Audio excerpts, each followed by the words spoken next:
Mwiriwe neza nanone shuti banywanyi w'ibiganiro byacu murereye hose hirya no hino ku isi twongeye kubifuriza kumererwa neza cyane tunabaha ikaze kuri uyu mungu aho tugiye kurabira hamwe amakuru akomeye cyane akomeje kugenda aravugwa aho turagaruka ku bigezweho biravugwa cyane mu bigendanye n'umutekano politike diplomasi ndetse n'ibindi bigiye bitandukanye turi mu masaha y'igera umugoroba kuri uyu wa mungu nyine ku igenekerezo 29 ukwezi n'ukw'icenda umwaka wa 2024 turabahaye ikaze mwese aho muherereye hose hirya no hino ku isi abatwumviriza muherereye mu bice bigiye bitandukanye abatwumviriza mwese bari mu gihugu cy'u Burundi mu karere k'ibiyaga binini mwese turabahaye ikaze turagaruka ku mutekano politique diplomasi ndetse n'ibindi bigiye bitandukanye bikomeje kugenda biravugwa muri uno mwanya dore ingingo nkuru rero tugiye kugarukaho muri kino kiganiro cyacu by'umwihariko aho tugiye kugaruka kubikomeje kugenda biravugwa nga mu gihugu cyacu ciza cy'u Burundi uyu munsi nibwo bivuga ko rero abasoda bashika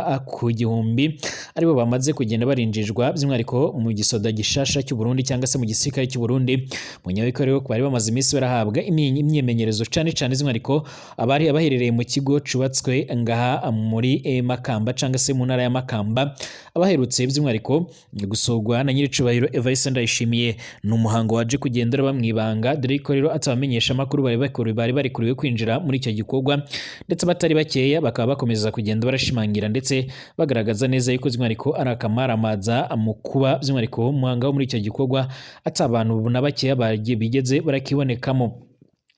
Amakuru yihuta kandi aravuga ko inzego z'umutekano nga mu gihugu cacu cy'u Burundi zari zacungereye umutekano ku buryo bukomeye cyane aho by'umwihariko abo ngabo bamaze kugenda baremererwa canga barekuriwe kwinjira muri icyo gisoda ari bamwe rero mu bari bafise by'umwihariko ubumenyi kurusha abandi cyangwa se abafashe vuba ibigendanye by'umwihariko ibigendanye rero by'umwihariko n'amasomo baba bariko barabahereza nk'uko amakuru akomeza kugenda aradusomera.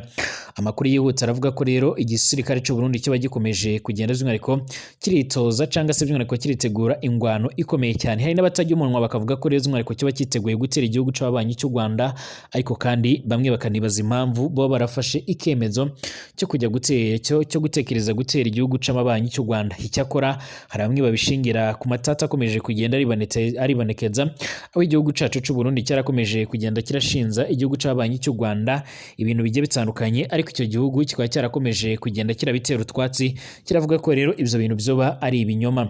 Ni umuhango kandi waje kwitabirwa n'abategetsi bagiye batandukanye ndetse turagaruka kuri bimwe byaje kugenda biratangarizwa muri uwo muhango. Turarabira hamwe kandi handi makuru akomeje kugenda aravugwa by'umwihariko ku bigendanye n'igisoda cy'u Burundi. Mu nyuma y'iko rero hamaze iminsi haravugwa by'umwihariko ibigendanye n'abasoda b'u Burundi barungitswe muri Repubulika Iharanira Intwaro Rusange ya Kongo ariko kandi bakaba barakomeje kugenda barahura n'ibibazo bigiye bitandukanye hongeye kugaragara ibindi bibazo bisa n'ibyari bimaze iminsi biribonekeza guhera mu mwaka wa 2023 aho abasoda b'u Burundi batanguye kugenda baragwa ku butaka bwa Repubulika Iharanira Intwaro Rusange ya Kongo. Akarenganyo rero mu gisirikare by'umwihariko cy'u Burundi abantu bakomeje kugenda baribaza bati kubera iki intwazangabo zavuye muri CNDD-FDD zidahanwa iyo zikoze amakosa. Intwazangabo zine rero z'umwihariko z'ipeti rya koloneli ziraherutse kugenwa mu mabanga atandukanye mu gisirikare, zimwe muri zo rero ziherutse gukurwa ku kurongora ingabo z'u Burundi muri Nord Kivu muri Tafoke kubera amakosa rero zakozwe ariko kandi amakuru yihuta akaba avuga ko rero izo ntwazangabo atakintu na gitoya zigeze zagirizwa cyangwa se zigeze zirahanwa mu gihe rero zimwe abandi basoda bato ngaha muri kino gihugu cacu cy'u Burundi iyo bakoze amakosa cyangwa se bakagira icyo bakora rero kitagendanye n'amategeko ngaha agenga igisoda cy'u Burundi by'umwihariko baca barahanwa. Ngira ngo marabyibuka yuko rero bamwe banze kugwana n'umuhari wa M23 baciye by'umwihariko bararungikwa mu mabohero agiye atandukanye ndetse bakaba baraherutse gukatirwa igifungo cy'imyaka ishika kuri 30. Bamwe rero barakomeza kugenda bavuga ko igihugu cy'u Burundi by'umwihariko mu gisoda hoba hakenewe rero kubaho vugururwa mu bihe bidasanzwe mu gihe abandi bavuga yuko by'umwihariko ibingibi bidashobora kuzabaho mu gihe inzego z'umutekano z'u Burundi by'umwihariko zidateganya no kuba zogura ibikoresho bishasha cyangwa se ngo zivugurure bimwe na bimwe aho iki gihugu bivuga ko rero kiba kinafise indege z'ingwano by'umwihariko za kajugujugu zishika kuri 2 zonyine nazo bivuga ko ari zo mu myaka iheze zashaje. turarabira hamwe kandi ayandi makuru akomeje kugenda aravugwa hirya no hino ku isi. Hari gutegurwa ibitero bikomeye cyane bishobora kuzoturuka mu gihugu ca Libani byerekeza mu gihugu ca Israel nk'uko bikomeje kugenda biratangazwa. Turarebera hamwe rero ibigendanye n'iyo myiteguro. Madame Louise Mushikiwabo rero by'umwihariko asanzwe ahagarariye umuryango Francophonie by'umwihariko yaje kugenda arasaba isi ndetse n'abandi babijejwe ko botangura by'umwihariko gukemura ikibazo kigendanye n'ingwano ziri hagati ya Israel ndetse na Libani, aho by'umwihariko Israel kurarasa kuri Hezbollah mu rwego kugira ngo izo ngwano zere kuzagira ibyo zikomeza kugenda zirahungabanya. Ndabahaye ikaze mwese inshuti banywanyi ibiganiro byacu batwumviriza muherereye mu bice bigiye bitandukanye, mwese turabifuriza ibihe byiza cyane. Niba ari ubwa mbere ushyize ngaha rero by'umwihariko kuri YouTube channel yacu cyangwa kuri no mbonesha kuri yacu, by'umwihariko ndakwifuriza kumererwa neza cyane, nanaguha ikaze by'umwihariko nimba ari ubwa mbere ushyize ngaha bisonda kwanditse sabone kugira ngo ucuraronka amakuru n'ibiganiro byacu. Ndabifuriza kandi ibihe byiza cyane abantu batwumviriza bari mu bice bigiye bitandukanye ngaha ku mugabane wa Afurika canke mu karere k'ibiyaga binini, abatwumviriza baherereye hirya no hino ku isi by'umwihariko ku mugabane w'Uburaya, Aziya, Australia, Amerika ndetse n'ahandi hose, mwese turabahaye ikaze mwese. Nimba ari ubwa mbere ushyize ngaha rero kuri no muresha kuri yacu bisonda kwanditse sabone kugira ngo uce abana natwe 5 kuri 5 ucurakurikira amakuru n'ibiganiro byacu tubandanya kugenda turabashikiriza. Ikaze ibiganiro byacu tubitangurire nga mu gihugu cacu ciza c'u Burundi. Mu minsi mike iheze muri ino ndwi turimo turasozera n'ivy'umwariko hakomeje kugenda aravugwa amakuru akomeye cyane ubwo General Major Evariste Ndayishimiye yasuraga bimwe mu bigo bigiye bitandukanye bya gisoda biriko biratanga imyemenyerezo ku basoda bashasha bashaka kwinjizwa mu gisoda c'u Burundi, by'umwariko nga mu ntara ya Makamba by'umwihariko muri kampu Mabanda niho yaje kugenda arerekereza. Asanzwe hari ikigo gikomeye cyane cya gisoda cyariko kiratoza canke kirahereza imyemenyerezo bamwe mu basoda bagiye batandukanye.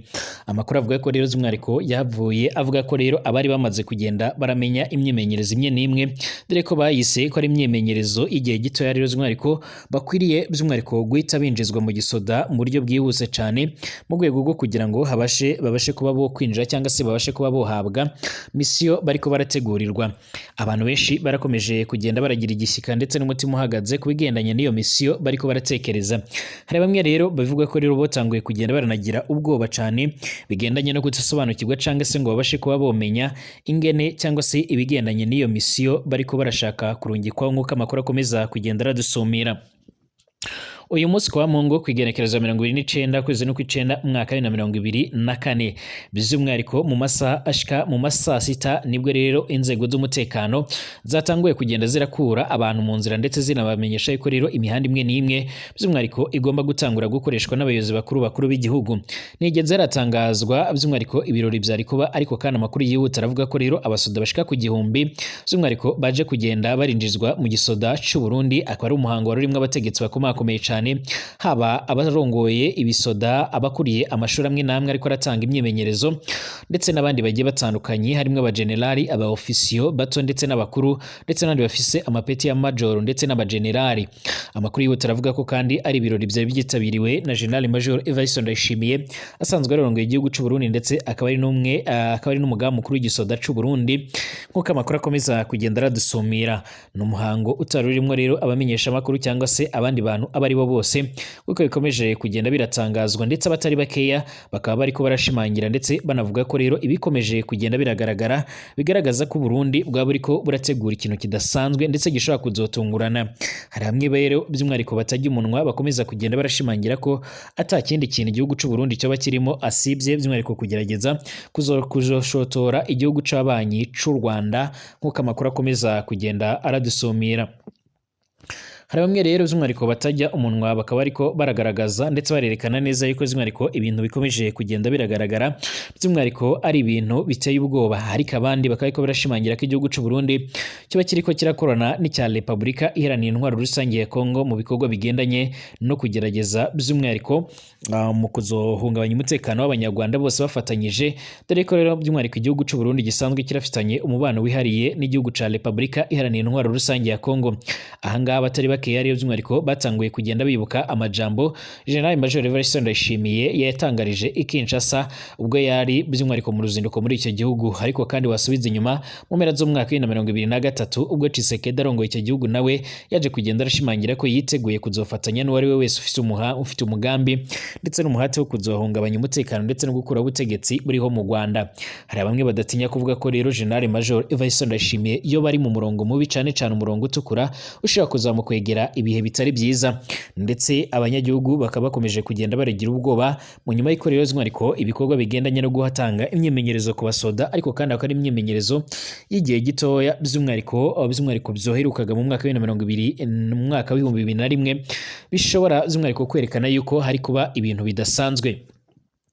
Hari intwazangabo ngaha mu gihugu cacu c'u Burundi by'umwihariko zikomeje kugenda ziragaragara ndetse zinagaragaza neza ariko by'umwihariko ziko zirakora amafuti ndetse n'ibibazo bigiye bitandukanye. Hari abasoda by'umwihariko bashika muri 7 baherutse gufatwa by'umwihariko bagafatirwa mu bikorwa bigendanye n'ubusuma cyane bwo kwiba inka baziturukanyije muri Republika Iharanira Intwaro Rusange ya Kongo, bakaba ariko barazizana mu gihugu cacu c'u Burundi. Aba basoda rero bivugwa ko bari basanzwe yarabarizwa muri CNDD-FDD ngo ntibariko barahanwa cyangwa se by'umwihariko ngo bashe kuba bohabwa ibihano nk'uko abandi basoda basanzwe baca barahanwa. Ibi ngibi rero bikaba biriko biratera impungenge ndetse by'umwihariko biratera n'imitima ihagaze. Bamwe mu bandi basoda bakavuga ko rero kuki bamwe bahanwa abandi ntibahanwe. Ibi rero bikaba bivuga ko byoje kugenda birateza umutekano muke cyane ndetse by'umwihariko n'imyimvumbugatanyo mu gisoda c'u Burundi, mu gihe byaje kugenda bituma nongera kwibuka amwe mu makosa yagiye arakorwa n'abasoda b'u Burundi ndetse banakomakomeye cyane by'umwihariko ndetse n'intwazangabo zisanzwe zinafise ipeti rikomeye cyane, maze by'umwihariko nza kwibuka yuko rero by'umwihariko ari ibintu bimaze igihe. Ibi ni bimwe mu bintu bigaragaza neza yuko rero ubutegetsi buri ngaha mu gihugu cacu c'u Burundi ari bwa butegetsi birubaranura, kuko abasoda benshi bavuye muri CNDD-FDD batariko barahanwa, nyamara abandi bagiye batandukanye bakaba baragenda barahura n'ibibazo bigiye bitandukanye. Dusubire inyuma gato, hari inkuru zigeje kugenda ziribonekeza mu gihugu c'u Burundi cyane ku basoda bagiye barakora ndetse bagakora amapression nabi mu gihugu ca Republika Iharanira Intwaro Rusange ya Kongo, maze bikaza gutuma abasoda benshi b'u Burundi ibikoresho byabo ndetse barahura n'ibindi bibazo bigiye bitandukanye nk'uko bikomeje kugenda biragaragara. Hari ibimenyesha amakuru bigiye bitandukanye icyo gihe byandikaga biti hari akarenganya mu gisoda c'u Burundi, bibaza bati kubera iki intwazangabo zimwe zavuye muri CNDD-FDD zidahanwa iyo zikoze amakosa, akaba ari byo byongeye kugenda byibonekeza. Icyo gihe intwazangabo zine rero z'ipeti rya koloneli zahiri ziherutse kugenwa mu mabanga agiye atandukanye mu gisirikare, zimwe muri zo rero by'umwihariko ziherutse gukurwa ku burongozi bw'ingabo z'u Burundi muri Nord Kivu, by'umwihariko mu mutwe wa TAFOC cyangwa se TAFOS, kubera amakosa rero zari zimaze gukora yanatumye hafa abasirikare benshi batari bakeya. Igitangaje nuko rero bava muri Kongo by'umwihariko bagashika bahabwa kurongora amakambi mu Burundi batabanje rero guhanirwa amakosa bakoze nk'uko rero bigenda ku bandi basirikare. Iyi nkuru rero ikaba yaje kugenda iratuma nongera kuyigarukaho cyangwa se nongera kuyigarukaho nk'uko bikomeje kugenda abiragaragara.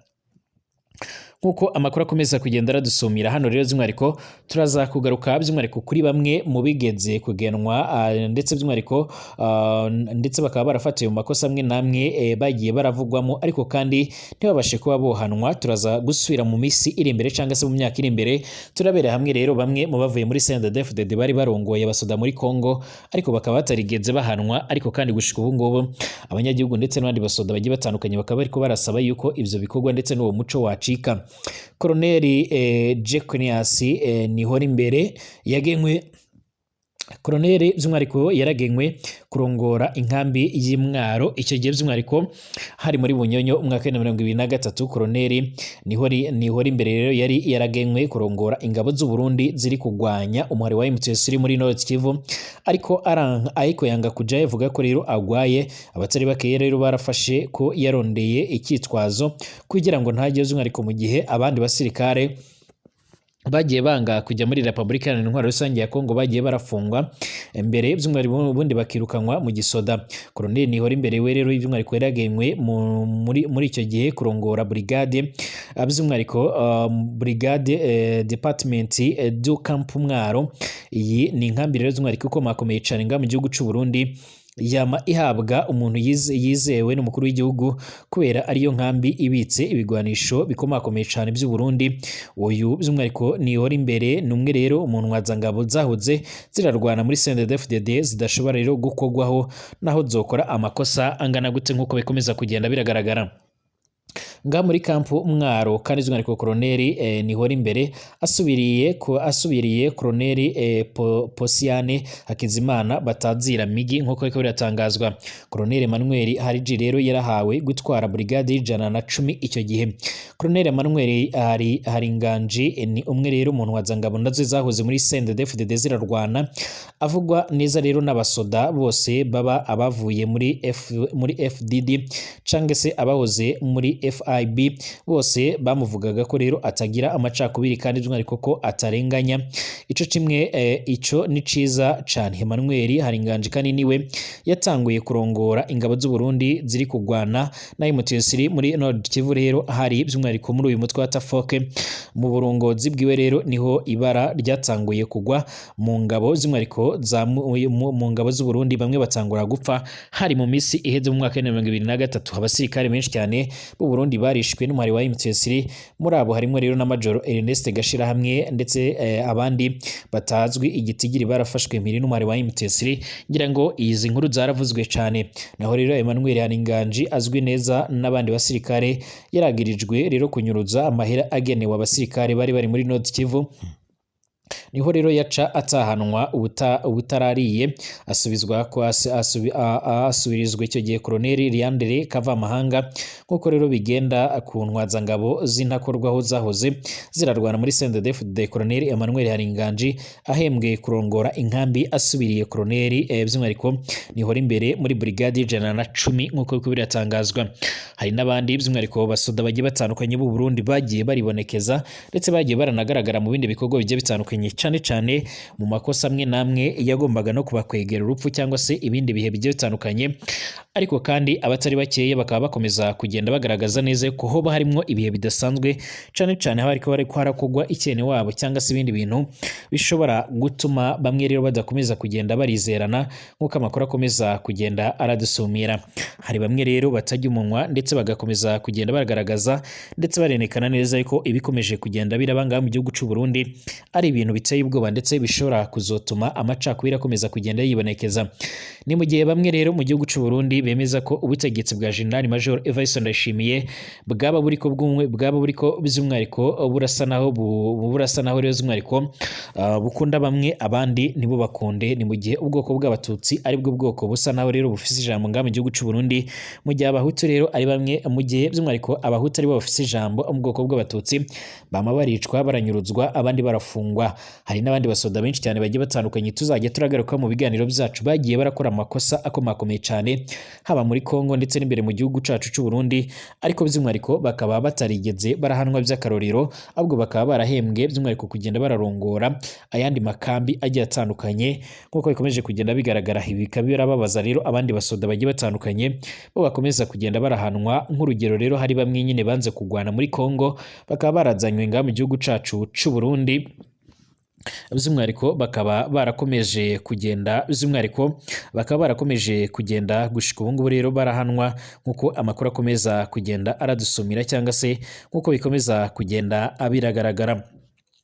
Hari amakuru akomeza kugenda by'umwihariko aravugwa ndetse akaba akomeza kugenda aratangazwa aho gushika ubu ngubu amakuru yihutse akomeza kugenda aradusumira avuga ko rero by'umwihariko nga muri gihugu ca Israeli hashobora kuzogabwa ibitero bikomeye cyane biturutse muri Libani nk'uko bikomeza kugenda biragaragara.